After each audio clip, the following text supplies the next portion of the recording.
Hello दोस्तों, स्वागत है आप सभी का इस वीडियो में। This video is part of a संकल्प सीरीज, जहां पर हम जेआईबी एग्जाम के जो चारों आपको पेपर्स हैं उनके 25 most important topics of each paper, each जो कंपोनेंट है उसको कवर कर रहे हैं। ये 25 मोस्ट इंपॉर्टेंट कंपोनेंट्स पूरे सिलेबस में से मोस्ट इंपॉर्टेंट टॉपिक्स हैं जिनके एग्जाम में पूछने के चांसेस बहुत हाई हैं। तो आज का हमारा जो टॉपिक है that is factoring, forfaiting and TReDS. ठीक है, तो यहाँ पर हम इस चीज से रिलेटेड डिस्कशन करेंगे। ये जो टॉपिक है एग्जाम पॉइंट ऑफ व्यू से कितना इंपॉर्टेंट है, किस तरह क्वेश्चंस आते हैं और कितना डेप्थ में हमें इस टॉपिक को पढ़ना है, ये सारी चीजें हम इस टॉपिक से रिलेटेड डिस्कस करेंगे। This is actually chapter 37 of your module D. ठीक है, और यहाँ पर अगर हम देखें तो जेआईबी एग्जाम के अगर आप प्रिपरेशन कर रहे हैं then you should have a very fair idea कि प्रीवियस ईयर क्वेश्चंस उससे derived most important topics and MCQs आपको बहुत ही अच्छी तरीके से हेल्प करते हैं टू अंडरस्टैंड कि आगे का जो एग्जाम होने वाला है उसका ट्रेंड क्या रहेगा। सो इसका एक बढ़िया पीडीएफ डॉक्यूमेंट हमने बनाया है जो कि आप डाउनलोड कर सकते हैं by clicking the link given in the description of this video. साथ के साथ लेट मी टेल यू, हमारे जो भी जेआईबी एग्जाम से रिलेटेड कोर्सेस है उस पर आपको जेआईबी 80 जैब 80 का कोड यूज करके 80% डिस्काउंट मिल रहा है। इन कोर्सेज का लिंक आपको इस वीडियो के डिस्क्रिप्शन में मिल जाएगा, वहां से डेफिनेटली इन कोर्सेज को आप ज्वाइन करिएगा। राइट, तो what we will study here, definition क्या है, फैक्टरिंग का टाइप्स क्या है, फैक्टरिंग एंड बिल डिस्काउंटिंग के बीच डिफरेंस क्या है, फीस क्या involve, advantages, then forfaiting second topic है हमारा, इसमें फॉरफिटिंग के fees and advantages, factoring forfaiting difference and finally TReDS. ठीक है, ट्रेड रिसीवेबल डिस्काउंटिंग सिस्टम के बारे में हम डिस्कस करेंगे। So the first things first, यहाँ पर फैक्टरिंग को समझने के लिए हम सबसे पहले बिल डिस्काउंटिंग को समझते हैं। ठीक है, अब सर ये सारी चीजें हम डिस्कस क्यों कर रहे हैं, what is this chapter all about. तो let us take a scenario जहां पर एक सेलर है, ये सेलर ने कुछ गुड्स भेजे हैं टू अ बायर। अभी बायर सेलर ने एक बिल जनरेट किया 100 रुपीज का कि ये आपको जो भी गुड्स भेजे हुए हैं उसका 100 रुपीज आपको वापस करना है। बट बायर ने कह दिया कि मैं इमीडिएटली तो पे नहीं कर सकता, please give me some time. ठीक है, I can not pay immediately. तो सेलर ने कहा ठीक है, टाइम ले लो। बट ये 100 रुपीज का जो बिल है, ये बिल जो जनरेट किया गया है, this can be used for something. अब सेलर्स ऐसे होते हैं जिनको मैन्युफैक्चर भी करना होता है और भी काम करना होता है। अगर पैसा इस तरीके से फंसाते जाएंगे, हर एक बायर ने ये कह दिया कि बाद में पैसे दूंगा, बाद में पैसे दूंगा, तो पैसे फंसते जाएंगे। तो और एक्स्ट्रा मैन्युफैक्चरिंग वो कैसे करेंगे। तो ऐसे केस में ये सेलर अपना जो बिल है उसे गिरवी रखता है, वो बिल दे देता है टू अ पर्टिकुलर बैंक। ठीक है, अब ये 100 रुपीज का बिल जब बैंक को दिया गया है, bank will be returning around 80 rupees या 90 रुपीज टू दिस सेलर, और इस प्रोसेस को बिल डिस्काउंटिंग कहते हैं। तो बिल देकर डिस्काउंटेड अमाउंट जो है सेलर रिसीव करता है and seller is happy. 10-20 rupees loss भी हो रहा है, ठीक है, बट मेरा काम तो चल रहा है, अभी मैन्युफैक्चरिंग तो चल रहा है। तो जितना उसने प्रोडक्शन किया होगा, लेट से 50 रुपीज लगा के बिल 100 का बनाया, एटलीस्ट 80-30 रुपीज एक्स्ट्रा तो मिल ही जा रहा है। और यहाँ पर जब फाइनल पेमेंट बायर करता है 100 रुपए का, तो वो 100 रुपए ये बैंक को दे देता है एंड बिल वापस ले लेता है। तो इस तरीके से बिल डिस्काउंटिंग का प्रोसेस यहाँ पे चलता है। ऐसे समझ लीजिए कि आपके पास गोल्ड है, अब बैंक के पास गए, वो गोल्ड लेकर 100 रुपीज का अगर गोल्ड है तो आपको 90 या 95 रुपीज ही मिलेंगे। Isn't it, loan to value ratio होता है, यू नो अबाउट इट। तो दिस इज कॉल्ड डिस्काउंटिंग। तो यहाँ पर गोल्ड के बदले बिल है, और कौन सा बिल है मैंने एक्सप्लेन कर दिया, तो दैट इज बिल डिस्काउंटिंग। अब ये बिल डिस्काउंटिंग में इशू क्या होता है कि 100 रुपीज के बिल पे 80 रुपीज ही मिल रहा है। अब लेटेस्ट से कुछ और एडवांस प्रोसेस हमें चाहिए, तो that is the process of factoring. यहाँ पर सेम थिंग हो रहा है, बिल जनरेट किया गया है, बायर ने कह दिया आई कैन नॉट पे इमीडिएटली। अब सेलर ये बिल लेकर बैंक के पास गया। अब यहाँ पर बैंक जो है कहता है जो भी 100 रुपीज का बिल है उस पर आपको ऑलमोस्ट 100 रुपीज वापस मिलेंगे। ठीक है, तो यस, ऑलमोस्ट 100 रुपीज बैंक वापस करता है। इनिशियली 80-85, फिर बाद में 20-25 रुपीज से 15 रुपीज वापस करता है। तो सर इसमें बैंक का क्या फायदा है, बैंक को अलग से थोड़ी सी फीस मिल जाती है। ठीक है, तो that is the process of factoring. ऐसे कान नहीं पकड़ के ऐसे कान पकड़ने वाला काम होता है and that is called factoring. Is that clear? I hope ये चीज क्लियर है। पिछले वाले में क्या था कि 20 रुपीज वैसे ही बैंक इस ट्रांजैक्शन में कमा रहा था, जहां पर जो बिल का पेमेंट है जब सेलर को किया जा रहा है, that payment will be done to the bank and वो बिल वापस ले लेते हैं। अब यहाँ फैक्टरिंग में बैंक एक्चुअली काफी इंपॉर्टेंट पोजीशन एक्वायर कर लेता है, जहां पर bank is returning almost the entire amount and इसके लिए बैंक फीस ले रहा है। अब ये बैंक इसी वजह से, क्योंकि फैक्टरिंग का पार्ट है, bank is called a factor. Bank को क्या कहा जा रहा है? फैक्टर। और bank as a factor, it is not that कि सिर्फ एक ही काम कर रहा है। क्या क्या काम कर रहा है यहाँ पर बैंक? पहला तो जो भी बिल है उसे रिसीव करके bank is going to give the initial financing to this particular seller. दूसरा, बैंक जो इसका सेल्स है, सेल्स लेजर सब कुछ मैनेज करने का काम करने लगता है। साथ के साथ अगर इस सेलर को और भी चीजों से रिलेटेड एडवाइस चाहिए तो bank is going to give that. Also finally bank यहाँ पर जो भी कलेक्शन का पार्ट है, फाइनल जो पेमेंट है, बिल डिस्काउंटिंग में हमने देखा कि सेलर को पेमेंट हो रहा है, बट यहाँ पर bank is going to receive this particular payment. ठीक है, डायरेक्टली बैंक रिसीव कर रहा है। This is the difference between bill discounting and factoring. अब यहाँ पर अगर हम देखें, कोई लोन चाहिए या सेल्स है, उसको मैनेज करने का काम ये बैंक कर सकता है। तो दीज आर द 4 सर्विसेज जो bank as a factor acquire कर लेता है। नॉर्मली तो बैंक सिर्फ फाइनेंसिंग करता है और कुछ नहीं, बट यहाँ पे 3 और इंपॉर्टेंट फंक्शंस जो है बैंक एक्वायर कर लेता है।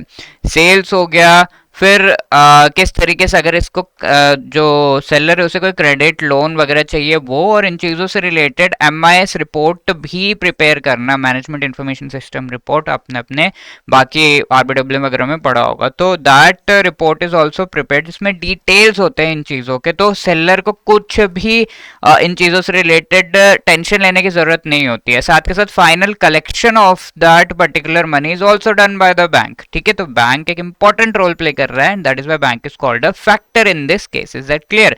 तो इन अगर हम इस चीज को अच्छे से डिफाइन करें, financing a company's business against invoice. Invoice are the bills. Responsibility factor के 4 है जो हम ऑलरेडी डिस्कस कर चुके हैं। अब फैक्टरिंग रेगुलेशन एक्ट 2011 में आया था। इस एक्ट के तहत सेक्शन 20J में फैक्टरिंग बिजनेस को डिफाइन किया गया है, जहां पर credit by bank against receivables, bank जो है पैसे दे रहा है, it is like a loan and against receivables. तो लोन का कैसे चुकता किया जाएगा? बिल के ऊपर पेमेंट जब आएगा।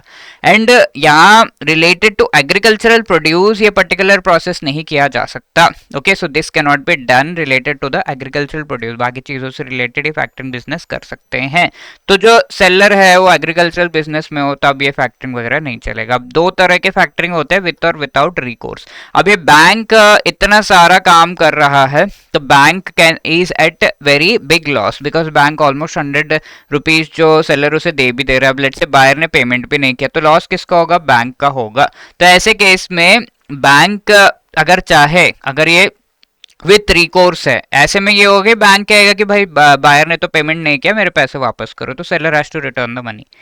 तो ये विथ रिकोर्स है, जहां पे बैंक सेफली उस पर्टिकुलर प्रोसेस में से बाहर निकल सकता है। देयर कैन बी थिंग्स जहां पर विदाउट रिकोर्स होता है, जहां पे बैंक जो है इस प्रोसेस से बाहर नहीं निकल सकता। If it wants to come out also it can not come out of this process, and जो भी पैसा है जिनसे भी वसूलना है वो बैंक का काम है, वसूल सकता है। ठीक है, तो that is what is the factoring. अब आगे बढ़ रहे हैं टाइप्स ऑफ फैक्टरिंग। बहुत ही इंटरेस्टिंग ये वाला पार्ट है। देखिए 2 टाइप के फैक्टरिंग यहाँ पर आपको दिख रहे हैं, एक तो डोमेस्टिक फैक्टरिंग, एक इंटरनेशनल फैक्टरिंग। तो बहुत ही आराम से आपको समझ में आ रहा होगा, अगर ये seller and buyer same country में है, लेट्स से इंडिया के अंदर ही है, तो that is called domestic factoring. और अगर ये डिफरेंट कंट्रीज में है तो ये हो गया इंटरनेशनल फैक्टरिंग। तो ये लेट्स से ये इंडिया में, ये यूएसए में है, तो ये इंटरनेशनल फैक्टरिंग हो गया। और ये बायर सेलर नहीं कहेंगे, ये जो सेलर है इसे हम एक्सपोर्टर कहेंगे इस केस में, इजंट इट? और ये बायर जो है इसे हम क्या कहेंगे? इंपोर्टर कहेंगे। क्लियर है ना? That is international factoring and domestic factoring.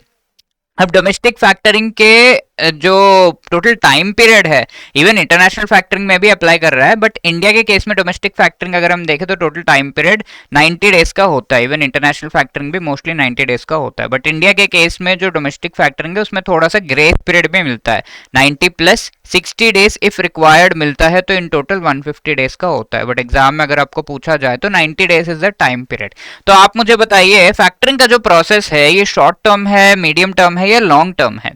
तो वी नो कि अगर ये 1 ईयर से कम रहता है तो उसे हम शॉर्ट टर्म कहते हैं, 1 to 3 years ऐसा रहता है तो मीडियम टर्म कहते हैं, एंड उससे ज्यादा होता है तो लॉन्ग टर्म कहते हैं। तो इसी वजह से this factoring process is a short term process. Okay, do you get it? 90 days is a time period जो जिसमें ये सारा कुछ हो जाना चाहिए, बिल दिया, लिया, पैसे वापस किए, सारा बैंक ने फैक्टरिंग के ऑपरेशंस किए, सब कुछ। अब ये MIS रिपोर्ट भी प्रिपेयर किया जाता है पता बैंक, जिसमें काफी सारे इंफॉर्मेशन होता है, जो सेलर है उसका डेटर कौन है, यानी कि और किसने लोन वगैरह ले रखा है, वीकली स्टेटमेंट अकाउंट्स का, उसका सेल्स एनालिसिस, आउटस्टैंडिंग इनवॉइस से रिलेटेड इंफॉर्मेशन, सब कुछ इस MIS रिपोर्ट में होता है। तो बैंक बहुत सारे एक्टिविटीज उस सेलर के लिए कर रहा होता है as a factor. Let us see international factoring. हमने कहा कि अगर seller and buyer and seller which are exporter and importer वो डिफरेंट कंट्रीज में ऑब्वियसली हैं, तो that will be called international factoring. अब इंटरनेशनल फैक्टरिंग के अंदर बहुत सारे टाइप्स हैं।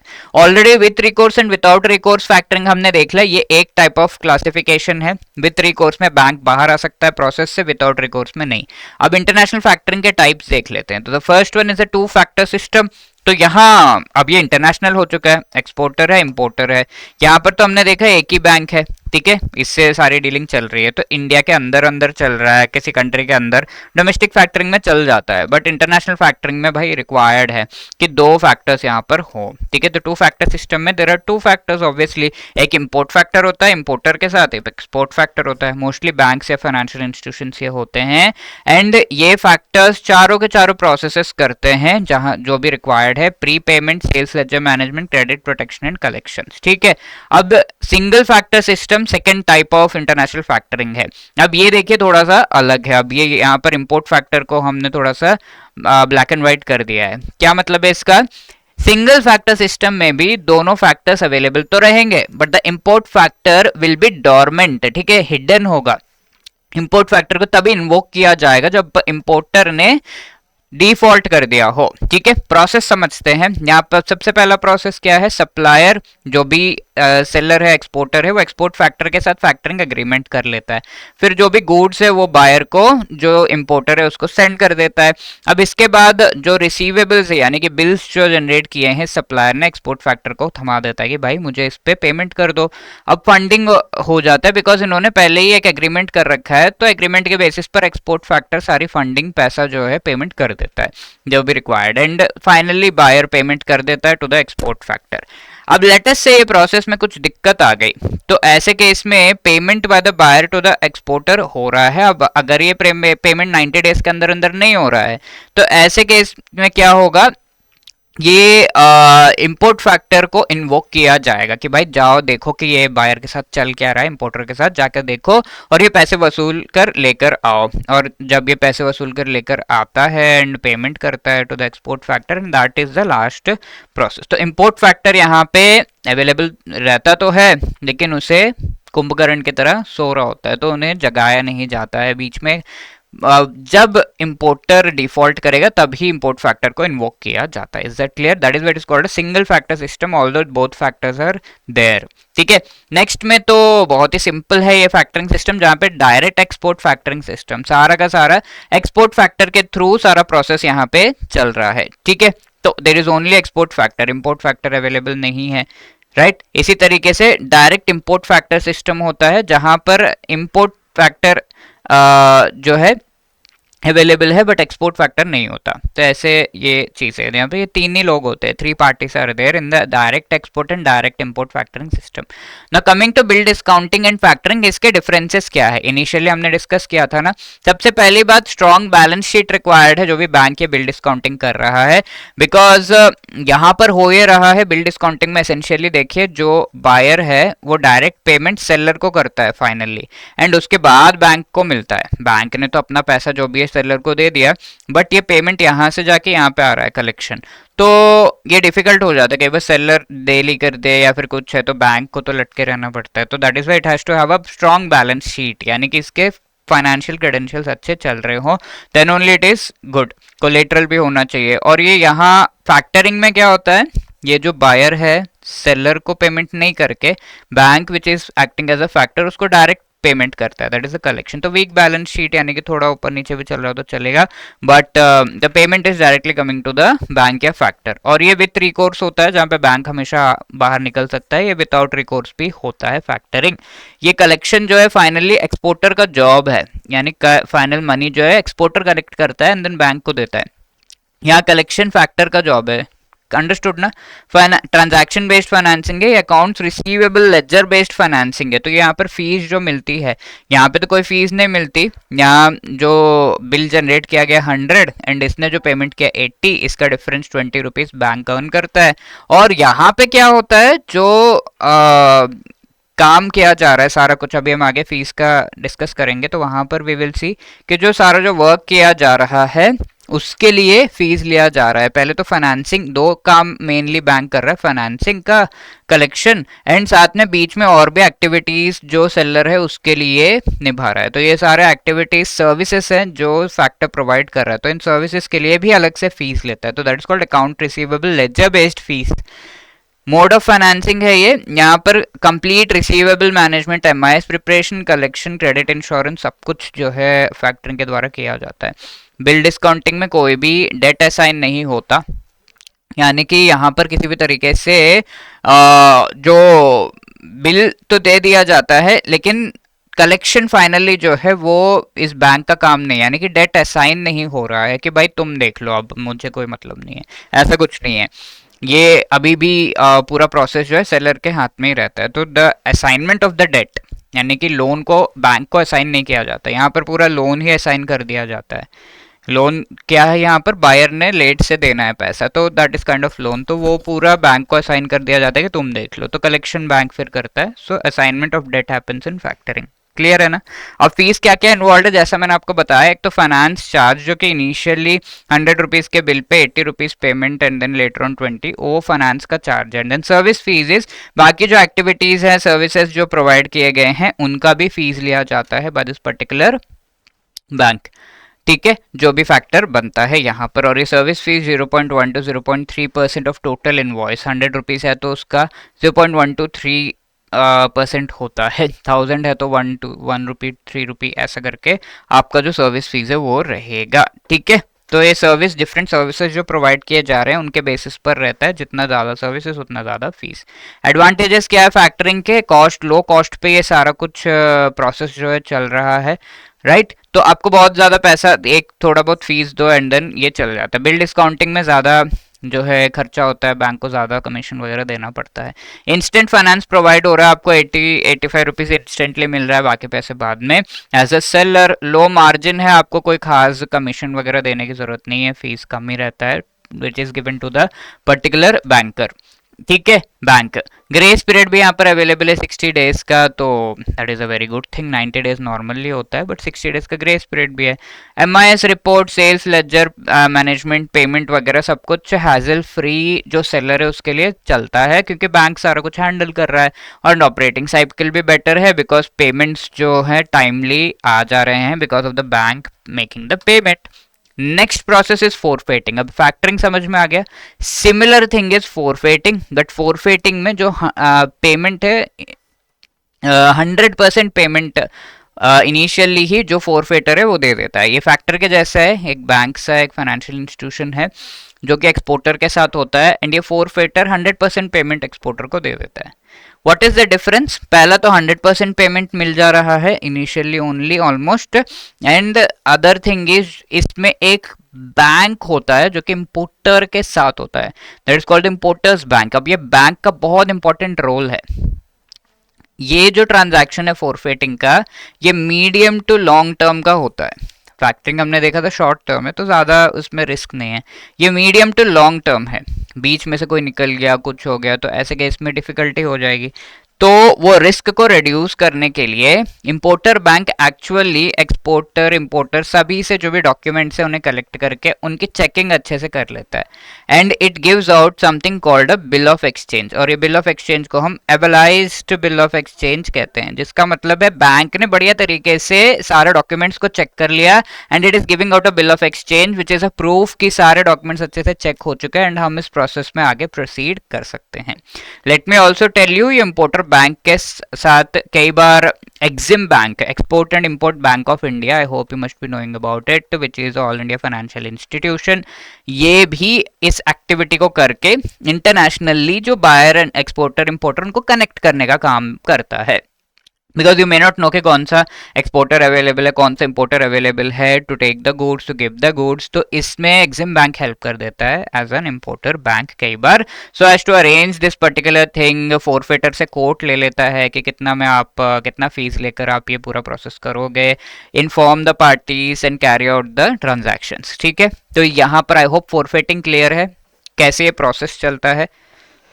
सबसे पहले जो एक्सपोर्टर है उसने फोरफिटर के साथ एक कमिटमेंट कर लिया, एक एग्रीमेंट सा कर लिया। अब फिर इसने इंपोर्टर के साथ भी एक एग्रीमेंट कर लिया, कॉन्ट्रैक्ट साइन कर दिया।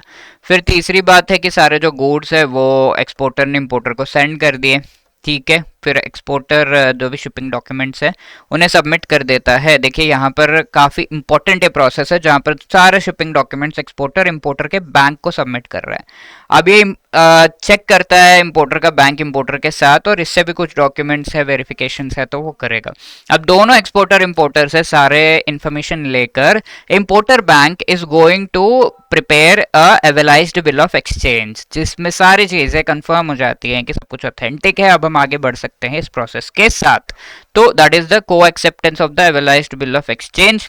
ये जब प्रोड्यूस होकर एक्सपोर्टर के पास जाता है तो फोरफिटर को इस डॉक्यूमेंट की रिक्वायरमेंट होती है along with the other shipping, transport and related invoice documents.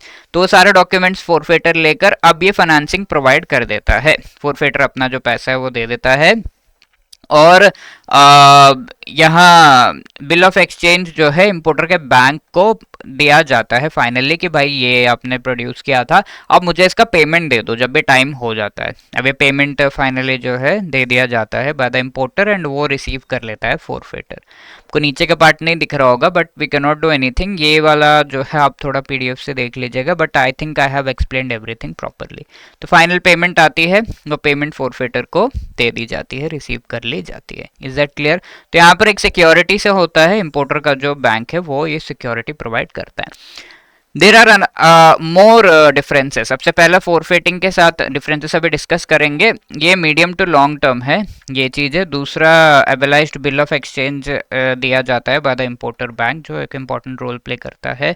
And other than that we can say factor कई सारे सर्विसेज प्रोवाइड करता है। इनिशियल जो रिसीविंग ऑफ द फाइनेंसिंग जो है वो प्रोवाइड किया जाता है, देन सेल्स मैनेज किया जाता है, देन क्रेडिट का मैनेजमेंट है, एमआईएस रिपोर्ट प्रिपरेशन, ये सब कुछ है। एंड चौथी बात है कि कलेक्शन भी किया जाता है, बट यहाँ पर ये दो टास्क फोरफिटर नहीं करता। इनिशियल फाइनेंसिंग एंड कलेक्शन, ये दो चीज़ें ही हैं जो फोरफिटर करता है। Is that clear?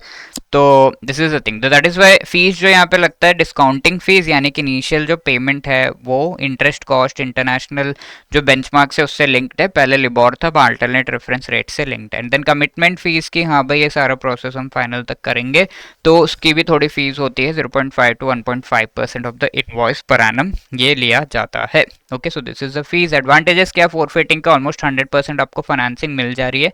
अब बैंक उसके बदले फीस ले रहा है, ऐसे नहीं, ऐसे कान पकड़ने वाला काम है। As I told you, cash flow improve होता है सेलर या जो भी एक्सपोर्टर है उसका। एडमिनिस्ट्रेशन कॉस्ट कम हो जाता है बिकॉज बैंक सारी चीज़ें संभाल रहा है, ट्रेड अपॉर्चुनिटी बढ़ रहा है, प्राइस ट्रांसफर आप कर सकते हैं। इसमें क्या कर सकते हैं एक्चुअली, जो ये एक्सपोर्टर है जो भी बिल सबमिट करेगा, तो बिल अगर नॉर्मली 100 का होगा तो ये 110 का सबमिट करेगा, जहाँ पर 10 रुपीज़ ये फोरफिटर का फीस है।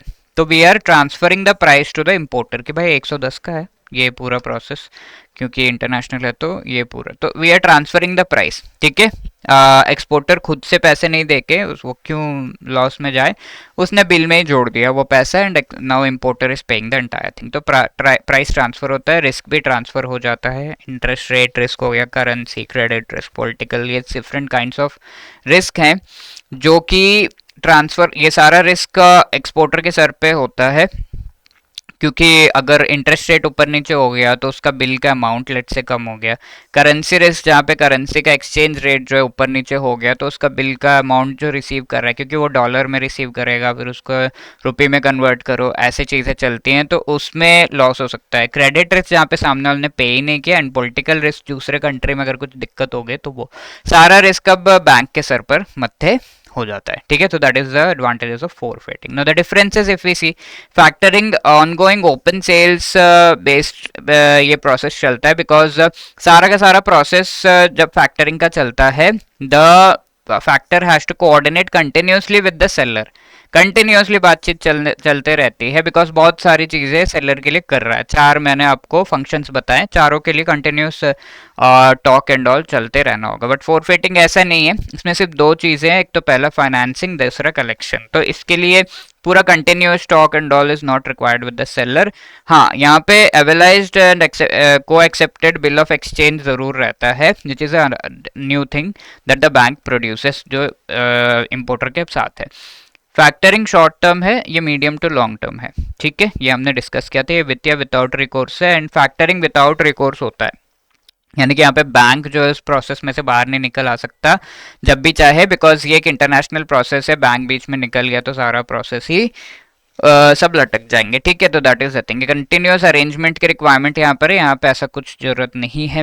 Responsibility of collection as well as other things factor का काम होता है, यहाँ पर सिर्फ कलेक्शन का रिस्पॉन्सिबिलिटी है जो फोरफेटर है। चार्जेस यहाँ पे financing, collection, administration, credit management, credit protection and MIS report preparation, सभी के लिए फीस लगती है। फोरफेटिंग में ऐसा नहीं है, डिस्काउंट एंड कमिटमेंट चार्जेस जो मैंने आपको बता दिया। Factoring commonly domestic as well as international होता है, and forfaiting let me tell you, जैसा मैंने आपको पृष्ठभूमि दिखाई थी इनिशियली कि ये इंटरनेशनल बेसिस पर ही होता है। ठीक है, तो ये कुछ डिफरेंसेस है। ये वाला टेबल बिल डिस्काउंटिंग और फैक्टरिंग का टेबल तो एकदम याद कर लीजिए, 2 मार्क्स का क्वेश्चन आता ही आता है। ठीक है, you can not miss out on this. TReDS is the last topic that we have to discuss. Trade receivable discounting system, इसका मीनिंग क्या है? ठीक है, अब इस वर्ड को, इस टर्म को ब्रेक डाउन करते हैं। ये एक्चुअली एक प्लेटफॉर्म है जो कि गवर्नमेंट ऑफ इंडिया के द्वारा बनाया गया है, ट्रेड्स प्लेटफॉर्म। ठीक है, और इसकी फ्रेंचाइजी वगैरह लेके जैसे आप भी स्टार्ट करना चाहो तो कर सकते हो अपने घर पे। ये पूरा सेटअप अगर है आपके पास तो TReDS platform you can start. Online platform है। होता क्या है इसमें? ट्रेड रिसीवेबल्स, यानी कि जो एमएसएमईज हैं उनके लिए ये मेनली प्लेटफॉर्म है। एमएसएमईज अपने जो भी प्रोडक्ट्स हैं वो गवर्नमेंट जो पीएसयूज हैं एंड एज वेल एज जो बिग कंपनीज हैं उनको प्रोडक्ट सेल करते हैं। गवर्नमेंट पीएसयूज तो प्रोक्योर करते हैं, बिकॉज उन्हें कंपल्सरीली मैंडेट किया जाता है कि भाई इतना तो आपको एमएसएमई से ही लेना पड़ेगा। जैसे स्टेशनरी है तो एटलीस्ट 70% स्टेशनरी एमएसएमई से आना चाहिए, तो ये चीज़ है। बट ये government PSU as well as जो बिग कंपनीज है वो टाइमली एमएसएमईज को पेमेंट नहीं करते। तो इसका बहुत सारा जो सोल्यूशन से निकाला गया है, and one of the solution is TReDS. तो ट्रेड रिसीवेबल यानी कि जो भी गुड्स एमएसएमई ने इनको भेज रखा है दैट इज अ ट्रेड, उसका रिसीवेबल यानी कि जो बिल जनरेट किया गया है, ठीक है, उसका डिस्काउंटिंग होता है, डिस्काउंटिंग सिस्टम। ठीक है, तो इसमें बेसिकली फैक्टरिंग का प्रोसेस के थ्रू जो भी बिल जनरेट किया है इस पर्टिकुलर एमएसएमई ने, उसको उस बिल पे पेमेंट इमीडिएटली दिलवाने का काम किया जाता है। बिकॉज गवर्नमेंट पीएसयू कंपनीज का तो लेट हो रहा है, but this particular MSME actually requires this thing, because liquid funds की शॉर्टेज होने की वजह से वो फर्दर मैन्युफैक्चरिंग नहीं कर सकता। तो इमीडिएटली पैसे कैसे दिलवाया जाए, इस प्लेटफॉर्म के थ्रू दिलवाया जाते हैं। तो that is trade receivable discounting system. ठीक है, उस पर्टिकुलर बिल को डिस्काउंट करके जितना पैसा बन सकता है एमएसएमई को वो प्रोवाइड किया जाता है। सॉरी, ये सॉल्यूशन है ट्रेड्स जो कि 2014 में आया था ऑनलाइन प्लेटफॉर्म में, bill of exchange and without recourse होता है, जहाँ पे बैंक वगैरह बीच में से नहीं निकल सकते हैं इस प्रोसेस के। यहाँ पर आई विल टेल यू कि ये तो बेसिकली मैंने आपको बता दिया कि फैक्टरिंग रिलेटेड है, और यहाँ पर एक रिवर्स फैक्टरिंग का प्रोसेस भी आता है which I will tell you shortly. अब यहाँ पे पार्टिसिपेंट्स कौन कौन हो सकते हैं? जो बायर्स हैं कॉर्पोरेट्स, पीएसयूज, गवर्नमेंट के वो तो है ही हैं, सेलर एमएसएमईज है ही हैं।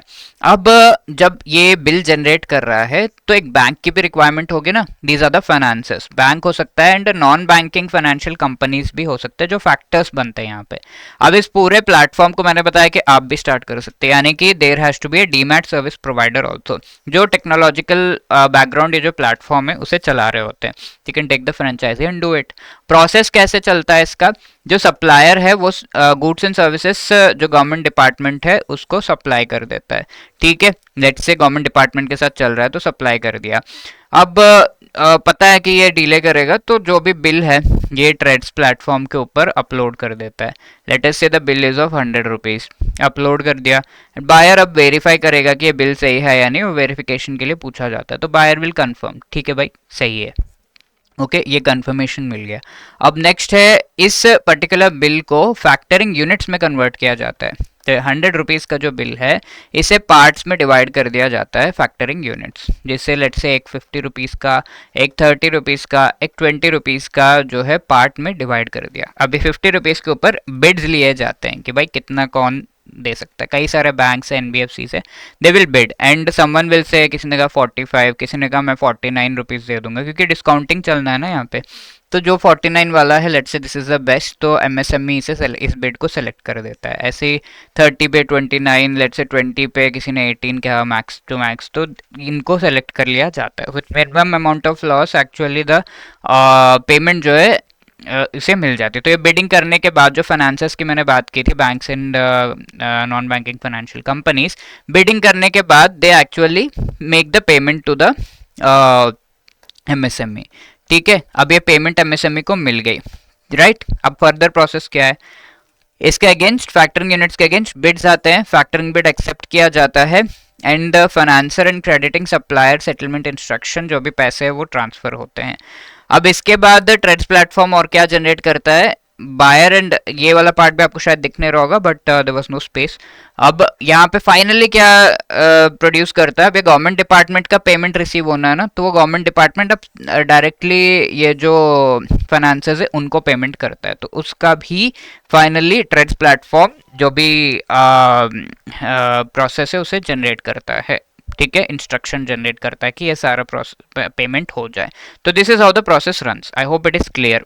बिल जनरेट किया, अपलोड किया, गवर्नमेंट डिपार्टमेंट में कंफर्म किया एंड इसके बाद इसके फैक्टरिंग यूनिट्स क्रिएट किए जिस पर फाइनेंसर्स अपना बिडिंग करते हैं। जो भी बिड सही लगा एमएसएमई ने प्लेटफॉर्म पे एक्सेप्ट किया और उसके बाद इन्होंने एमएसएमई को पेमेंट कर दिया। फाइनली गवर्नमेंट डिपार्टमेंट ने इन फाइनेंसर्स को पेमेंट कर दिया।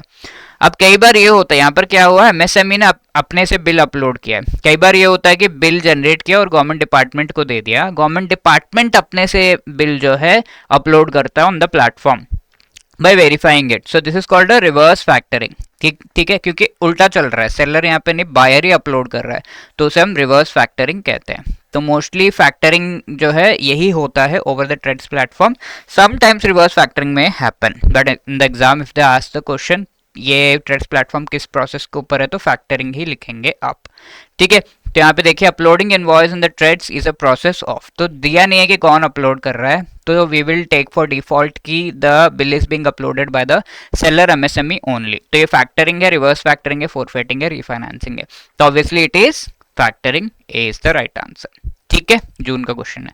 अब इस प्लेटफॉर्म से रिलेटेड कुछ रिक्वायरमेंट्स है। अगर आपको स्टार्ट करना है at least 25 crore initial paid up capital होना चाहिए, foreign share holding as per the foreign trade policy आपके पास होना चाहिए, शेयर होल्डिंग इस पर्टिकुलर एंटिटी में 10% या उससे कम का आपका होना चाहिए एंड जो प्रमोटर अदर प्रमोटर्स है आपके अलावा, तो financial strength of the promoters भी चेक की जाती है कि वेदर ठीक है कि नहीं। अब ड्यू डिलिजेंस जो प्रमोटर्स उनका होना चाहिए, तो उसके लिए सेबी के रूल्स रेगुलेशन है 2009 में जो आए थे उसके हिसाब से सारे रूल्स एंड रेगुलेशंस फॉलो होने चाहिए। आपका fit and proper status check किया जाएगा आरबीआई के थ्रू, जो भी आपका ट्रैक रिकॉर्ड है पिछले 5 ईयर्स का फाइनेंशियल्स चेक किया जाएगा and RBI CBI enforcement directorate SEBI से आपके बारे में इंफॉर्मेशन एक्सट्रैक्ट कर सकता है, so that it will allow this establishment of this platform. Technologically आपको इलेक्ट्रॉनिक प्लेटफॉर्म सेटअप करने के लिए सारा सॉफ्टवेयर एंड बैकग्राउंड रिलेटेड चीज़ें होनी चाहिए, information, bill, invoice, discounting code से रिलेटेड, बिजनेस कंटिन्यूटी प्लान, यानी कि अगर कुछ इश्यू आ रहा है, तो ऐसे केस में आप किस तरीके से इस प्रोसेस को कंटिन्यू कर पाएंगे। एंड ऑनलाइन सर्वेलेंस आपको यहाँ पे प्रोवाइड करना होगा कि कुछ भी दिक्कत अगर आ रही है तो इनिशियल पार्ट में ही उसे आइडेंटिफाई करके सही कर लिया जाए। इससे रिलेटेड आप क्या स्टेप्स ले रहे हैं अपने उस प्लेटफॉर्म को मेंटेन करने के लिए। तो these are the requirements. If you आपको चाहिए तो ये रिक्वायरमेंट देखें कि आपके प्लेटफॉर्म में है या नहीं। You can then acquire the TReDS franchise. ठीक है, तो this is a homework question for you. बार बार ये क्वेश्चन पक्का पक्का आता है एग्जाम में, so please pause the video and try to answer this question. इसके साथ I would like to inform you that yes, to help you all in your preparation, EduTap has come up with wonderful courses। यहाँ पर देखिए JIB exam से related बहुत ही बढ़िया हमारा master course available है, जिसमें आपको चारों कंपोनेंट्स से रिलेटेड शॉर्ट रिकॉर्डेड वीडियोस के थ्रू कॉम्प्रिहेंसिवली सारा सिलेबस कवर किया गया है। Each and every chapter wise MCQs, chapter wise notes, और एग्जाम से पहले रिवीजन का भी आपको कोई टेंशन नहीं लेना, बिकॉज मोस्ट इंपॉर्टेंट टॉपिक्स का हम लाइव क्लासेस के थ्रू रिवाइज करवाते हैं जस्ट बिफोर द एग्जाम। ठीक है, 8 एंड 12 मंथ्स का वेरिएंट्स इसमें है। JIB 80 कोड यूज करके आपको 80% का डिस्काउंट इन पर मिल रहा है, तो प्लीज हरी अप। ठीक है, इसके साथ साथ आपको इंडिविजुअल जो यहाँ पर तो हमने देख लिया कि चारों कंपोनेंट्स का है, अब इंडिविजुअली आपको लेना है कि IIFS, PPB, AFM, RBWM इनका कोर्स लेना है, तो वो भी यहाँ पर अवेलेबल है। ठीक है, तो सेम फीचर्स इसमें भी है। JIB 80 कोड को यूज़ करना मत भूलिएगा, एक लिमिटेड पीरियड ऑफर है, राइट। 9 to 11 तो सितंबर, तो बाद में एक्सपायर हो जाएगा, तो immediately try to get hold of this thing. JIB 80 code use करके इन कोर्सेज में ज़रूर एनरोल करिएगा। इसके साथ wishing you all the best. If you have any other query you can call us on this number और drop a mail at hello@edutap.co.in। Thank you so much.